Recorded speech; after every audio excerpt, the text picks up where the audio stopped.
Hi, my name is Ronak Patel, and I'm a board-certified orthopedic surgeon specializing in knee and shoulder injuries of patients of all ages.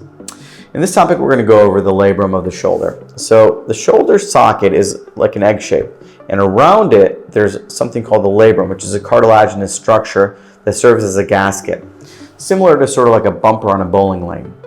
That labrum can be injured in many different ways, but the location of the injury is based upon the type of injury. So anterior labral tears are commonly occur in patients who dislocate their shoulder anteriorly or towards the front, which is the most common type of shoulder dislocation.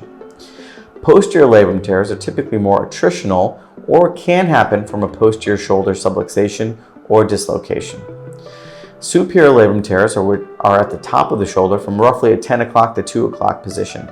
And these can happen from a traction injury, an axial load injury, or from attritional overuse with overhead movements.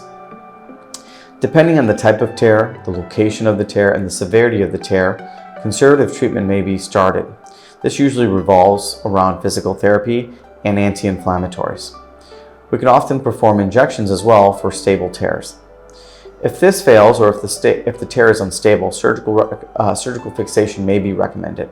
This can be in the form of a labral repair or often a biceps tenodesis if the superior labrum is involved. Labrum tears can be pretty complicated, and correct management is important. If you have a labrum tear, please do not hesitate to reach out to us to see how we can help you.